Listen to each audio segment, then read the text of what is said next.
Hello mga Mima, ayan isa mapapang araw po sa ating lahat at sa video ito mga Mima ay mag-aadobo nga ako nitong ulo ng pusit na nabili ko doon sa palengke kanina mga Mima. At siya nga pala mga Mima, happy Mother's Day po sa ating mga nanay dyan at lalong lalo na doon sa ating mga single mother. Mga Mima, saludo po ako sa inyong lahat. Maraming salamat po sa pagmamahal ninyo sa aming mga anak ninyo. Ayan mga Mima, at dito nga mga Mima ay tinatanggal ko lang itong parang pinakaipin ng pusit na yan at tarin lang natin ng maliliit mga Mima. Siya nga pala mga Mima, shout out sa napakagwapo naming sketcher man si Kervin Agang Bansil at syempre sa Family Villapa, ayan shout out po sa inyo dyan mga Mima. At dito nga mga Mima, ayan hinuhugasan ko na itong ating pusit, ayan o diba medyo mabula-bula siya mga Mima. Ayan bali unang hugas ko yan dyan, hugasan ko lang pala ito ng 4 na beses. Ayan mga Mima, at nilagay ko nga dito sa maliit kong lalagyan mga Mima.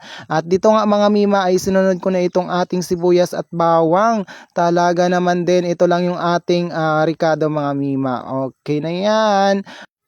At dito nga mga Mima ay okay na nga lahat itong ating mga kasangkapan. Ayan, ito na po yung ating pusit at ito na din yung ating bawang, sibuyas, magic sarap at itong ating paminta mga Mima. Okay? At meron din tayo dito mga Mimang ayan, toyo at tapos itong ating mantika. At syempre mga Mima, hindi yan dyan mawawala yung itong pangmalakasan nating kawali. Ayan mga Mima. At atin na itong isasalang dyan mga Mima. Antayin lang nating uminit at lalagyan na natin ng mantika. At dito nga mga Mima ay mainit na itong ating kawali kaya lalagyan na natin ng mantika. Siya nga pala mga Mima, maraming salamat po talaga sa inyong walang sawang pagsuporta sa akin mga Mi. Sana kung napanood niyo yung video na to, paki-share naman, mag-comment kayo dyan. Alam niyo ba mga Mima na sa simpleng panonood, pag-comment at pag-react ninyo ay malaking tulong na po yun sa akin. At syempre sa ating mga star sender, ayan maraming salamat po sa inyong lahat. At dito nga mga Mima ay nilagay ko na itong ating sibuyas at bawang mga Mima, tapos hinalo-halo ko lang yan dyan mga Mima. Antayin lang natin siya hanggang sa parang mag golden brown at ayos na yan. Ilalagay na natin itong ating pusit mga Mima. Ayan.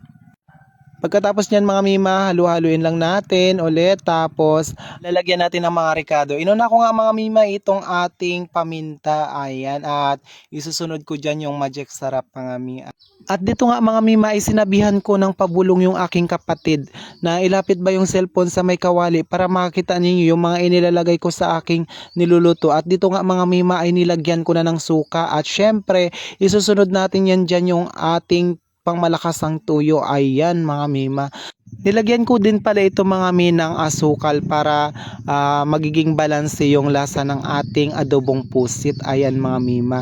At dyan nga mga Mima ay tinakpan ko na muna at ito binalikan ko na nga mga Mima agad para ating matikman ang ating niluluto. Ayan mga Mi, kung nakikita nyo ay medyo natutuyuan na nga itong ating adobong pusit. Ayan, o diba? At dito nga mga Mima ay magkakatikiman na tayo. Ayan yung aking kapatid, tignan nyo, pinapakita niya pa talaga yung talong na maliit.